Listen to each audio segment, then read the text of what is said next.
کن کن چیزوں کی اللہ نے قسم کھائی ہے؟ جن چیزوں کی اللہ نے قسم کھائی ہے نا، ان میں سے ایک یہ بھی ہے کہ اس پہ حیرت ہوتی ہے۔ جہاد کے لیے علی جب اپنا گھوڑا دوڑاتے ہیں، اس گھوڑے کی ٹاپ سے جو چنگاری نکلتی ہے اس کی خدا قسم کھاتا۔ قرآن بسم اللہ الرحمن الرحیم والعادیات ضبحا فالموریات قدحا فالمغیرات صبحا فأثرن به نقعا فوسطن به جمعا۔ یہ کس منظر کا بیان ہے؟ علامہ مفید لکھتے ہیں ارشاد میں کہ اس جنگ کا حال، اس واقعے کا حال بڑے بڑے فقہا نے، علماء نے، علماء نے، مؤرخین نے، روات نے، محدثین نے نقل کیا۔ یہ سب الفاظ شیخ مفید نے یوں ہی نہیں لکھا ہے۔ اولا شیخ مفید خود علم و معرفت و تحقیق کے جس درجے پر فائز ہیں اس کا اندازہ کیجئے۔ یعنی شیخ صدوق کا رتبہ تحقیق کے میدان میں شیخ مفید سے بہت کم ہے۔ شیخ صدوق منبر کے پہلے زینے پہ ہیں، شیخ مفید منبر کی شہنشین پر ہیں۔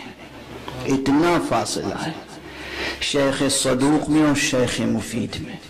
شیخ مفید کہتے ہیں فقہا نے، علماء نے، محدثین نے، محققین نے یہ روایت نقل کی ہے کہ پیغمبر صلی اللہ علیہ وآلہ وسلم مسجد میں تشریف فرما تھے، ایک شخص آیا وادی رمل سے، ایک شخص آیا اور آنے کے بعد حضرت کے سامنے بیٹھ گیا اور اس انداز سے بیٹھا جیسے کوئی پریشان انسان بیٹھتا ہے۔ کہا یا رسول اللہ، میں وادی رمل سے آ رہا ہوں، وہاں کے لوگ آپ کے خلاف سازشیں کر رہے ہیں اور ان کا منصوبہ یہ ہے کہ وہ مدینے پہ شب خوں ماریں، راتوں رات آ کر حملہ کریں اور یہاں مدینے میں ویرانیاں ہو جائے، آپ کی جان کو خطرہ ہے، حوزہ مسلمین کو، اصلاً مسلمانوں کی جان کو خطرہ ہے، کیپٹل جو اسلام کا ہے اس وقت سب کچھ وہی ہے مدینہ۔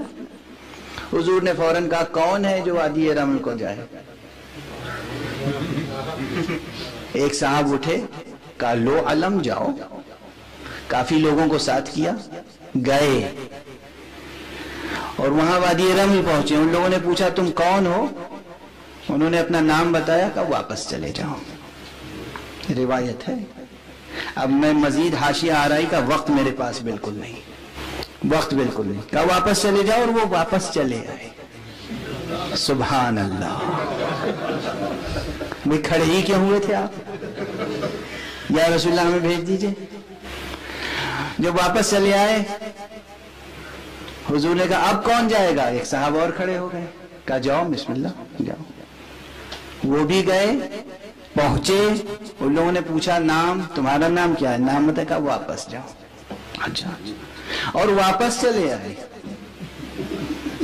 کچھ اپنی قد و قامت کی بھی غیرت نہ آئی، واپس۔ اب پیغمبر نے کہا کہ این علی ابن ابی طالب، کہاں ہے علی؟ علی نے فرمایا انا ذا یا رسول اللہ، جی میں حاضر ہوں، میں حاضر ہوں۔ کہا لو علم جاؤ۔ اس ایک روایت میں بہت سی چیزیں، مولا تشریف لے چلے اور درمیان میں جتنی نمازیں پڑھی ہر جگہ نماز بہت مختصر پڑھی، سورہ حمد کے بعد قل هو اللہ، سورہ حمد کے بعد قل اللہ، جتنی آیتیں جتنی رکعتیں پڑھی سب میں قل هو اللہ۔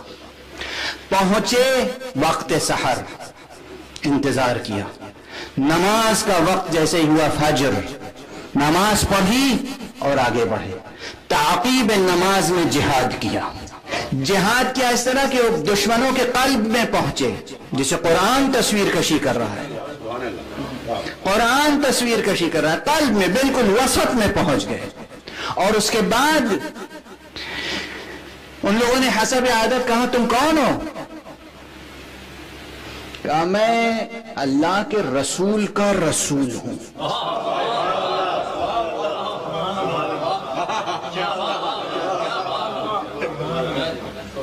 اللہ کے رسول کا بھیجا ہوں. کہا جیسے تمہارے پہلے 2 ساتھی چلے گئے واپس، تم بھی جاؤ واپس. کہا میں وہ نہیں ہوں جو واپس جاؤں. تم کون ہو؟ کہا میں علی ابن ابی طالب ہوں. روایت کے الفاظ ہیں کہ نام علی سنتے ہی اضطراب برپا ہو گیا. اضطرب القوم، اضطراب برپا ہو گیا. جیسے اضطراب برپا ہوا، لیکن پھر بھی کچھ لوگ تھے شقی، انہوں نے جنگ کرنا چاہی. جنگ کی حضرت نے، جنگ کی. چند لمحوں میں چند افراد قتل ہوئے، باقی سب اسیر و سرنگوں ہوئے. سپر انداختہ جو کچھ ممکن تھا غنیمت وہ بھی فوج اسلام کے ہاتھ لگا، اور علی فاتح و ظفر مند وہاں سے واپس آئے. یہاں پیغمبر آرام فرما رہے تھے. جناب ام سلمہ فرماتی ہیں پیغمبر سو رہے تھے، چونک کے اٹھے اور فوراً باہر نکلنا چاہا. جناب ام سلمہ نے کہا خیر تو ہے یا رسول اللہ، اس طرح سوتے سے چونک کے اٹھے؟ کہا جبرائیل نے کہا ہے علی آ رہے ہیں، میں ان کے استقبال کے لیے جا رہا ہوں، استقبال کے لیے جا رہا ہوں. اور صرف خود استقبال نہیں کیا، روایت کے الفاظ ہیں کہ تمام مسلمانوں کو جو مدینے میں موجود تھے بلایا، کہا 2 صف کھڑے ہو جاؤ. اللہ، 2 رویا 2 صفوں میں کھڑے ہوئے. ادھر پیغمبر ہیں، 2 صفوں میں لوگ ہیں، ادھر سے علی ابن ابی طالب تشریف لا رہے ہیں. کیا شان ہے استقبال کی. فاتح و ظفرمند علی کے استقبال کی کیا شان ہے. جب پیغمبر کو قریب آ کر دیکھا کہ پیغمبر کھڑے ہیں، علی فوراً گھوڑے سے اتر آئے. یہاں بھی یہ الفاظ روایت کے ہیں، علی جھکے پیغمبر کی قدم بوسی کے لیے. فوراً فرس سے اترے، گھوڑے سے اترے، اپنی سواری سے اترے اور قدم بوسی ہے پیغمبر کے لیے جھکے. پیغمبر نے سینے سے لگایا، پیشانی کو بوسا دیا اور کہا علی معلوم ہے تمہاری فتح مندی کی خبر مجھے جبرائیل دے گئے ہیں. اس کے بعد یہ سورہ سنایا بسم اللہ الرحمن الرحیم والعادیات ضبحا فالموریات قدحا فالمغیرات صبحا فأثرن به نقعا فوسطن به جمعا. یہ سورہ عادیات اس جنگ ذات سلاسل یا جنگ وادی رمل اور فتح علی ابن ابی طالب کی شان میں نازل ہوا، اور جس میں قسم کھائی گئی جن چیزوں کی، ان میں وہ چنگاری بھی ہے جو علی کے گھوڑے کی ٹاپوں سے نکلی ہے. جب قرآن علی کی خاک قدم نہیں، علی جس گھوڑے پہ سوار،